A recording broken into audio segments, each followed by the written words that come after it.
tries to hit my pregnant mom, loses custody of his only child.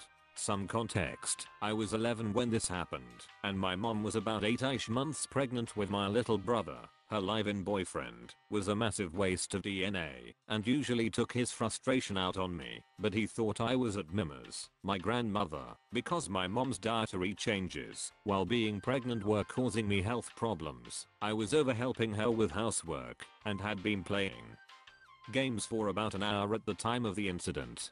So a-hole had gotten home at about 8 or 9 PM, and he was already in a bad mood for some reason.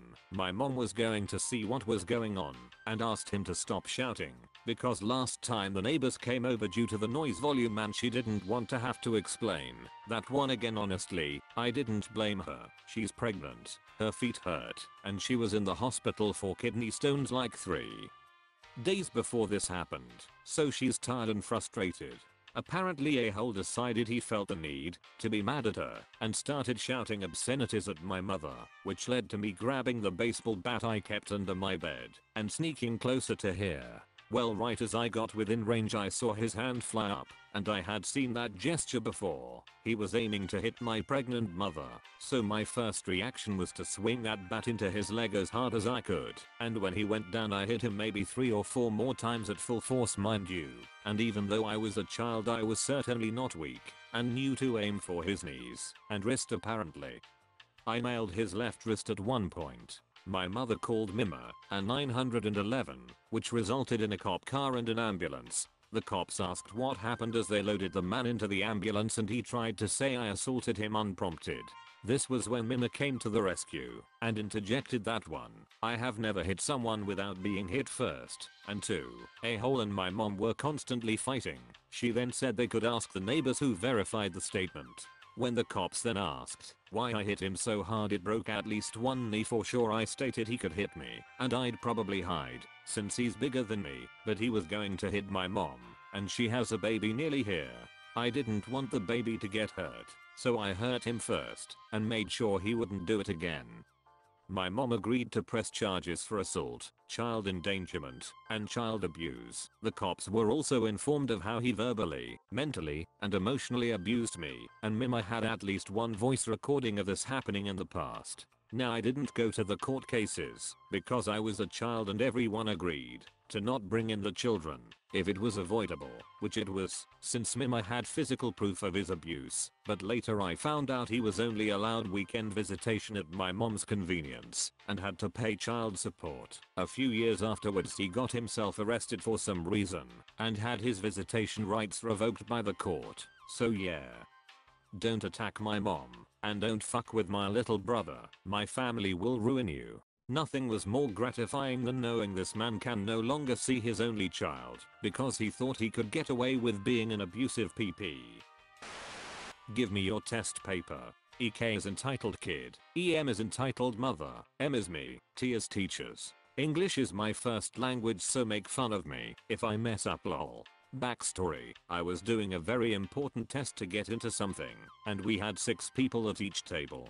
This was taking place in another school and kids from a lot of different schools were there. This story happened to me quite recently, so I thought maybe I should post it for 5 karma. I was doing my test, just like anyone else, and there was a girl, EK, not in my school, in front of me clearly struggling with her paper. I didn't say anything, since it was very important.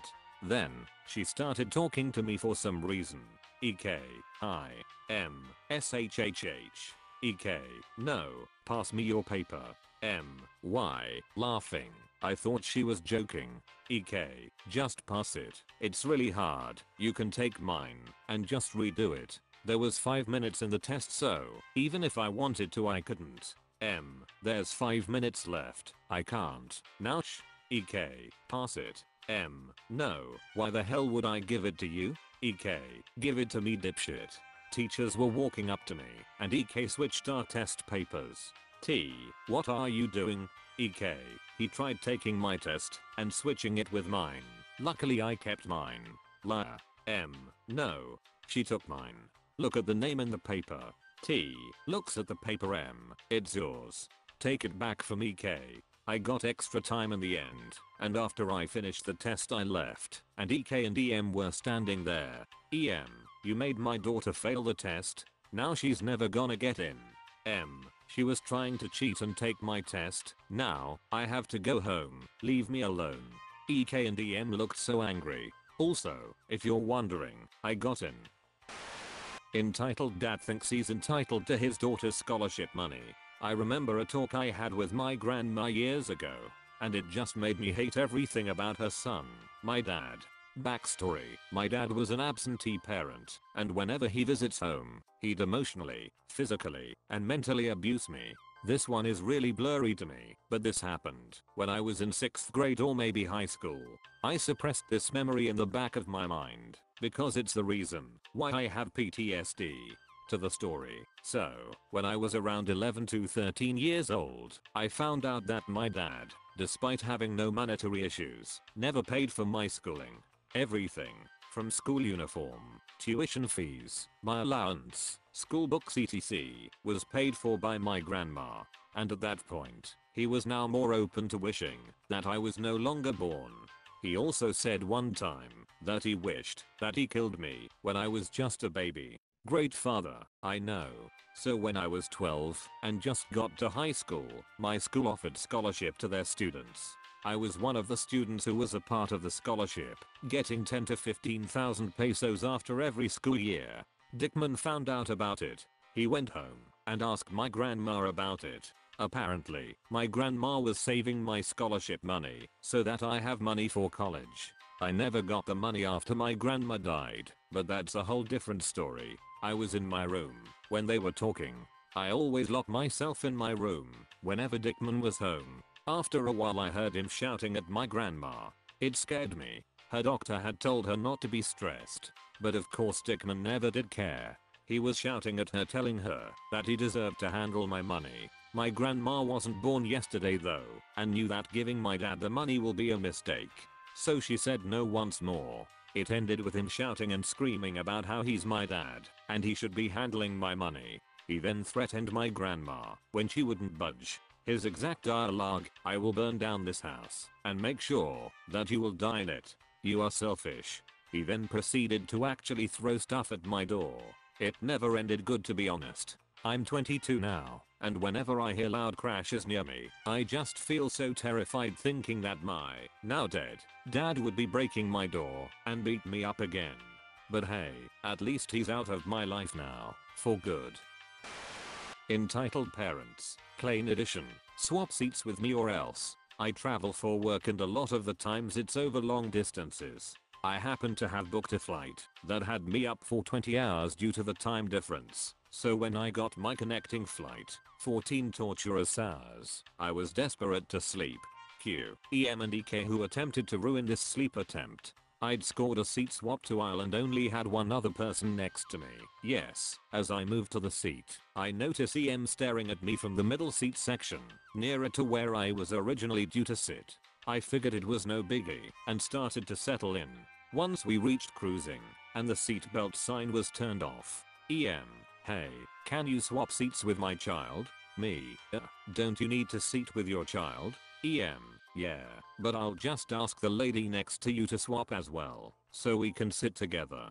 She then proceeds to shake the woman next to me awake. EM, hi, this lady next to you has agreed to swap seats with my child. Can you also swap seats with me? The lady next to me was a little groggy and didn't respond quickly enough, but having been denied my time to sleep, me, I absolutely did not agree to swap with you and moreover, I'm exhausted so could you please go back to your seat? EM at this point, gave me a furious glare and gestured to where she was seating.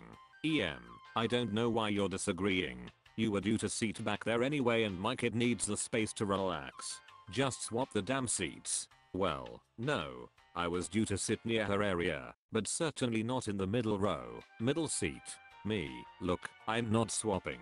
Please leave me alone. I started to look around for flight attendants and EMB to hasty retreat. Turns out that I couldn't get to sleep as quickly as I wanted, so I pulled out my Switch and played it for a while until I felt I was tired enough. While sleeping, or trying to, someone pinched me hard. I wake up in shock, and look who it is. EK. EK, my mom said that, if you won't swap seats with us, you may as well give me your game while you sleep. Me, WTF. EK, you can't swear at me. I'll tell my mum. At this point I was completely exasperated and called over a flight attendant. He came over, and I explained the mom and her kid were harassing me. Of course, when he took EK back to his seat, the mum denied it, and claimed I had stolen EK's switch. When I moved seats, the flight attendant took one look at me, exhausted, annoyed, and one look at EK and his mum, smug assholes, and asked me if I wanted to swap seats to premium economy. See ya later, suckers. If you enjoyed the stories, slap the like and subscribe button for more of them, and don't forget to support the original writers with an upvote. Links are in the description. Peace out, and catch you tomorrow.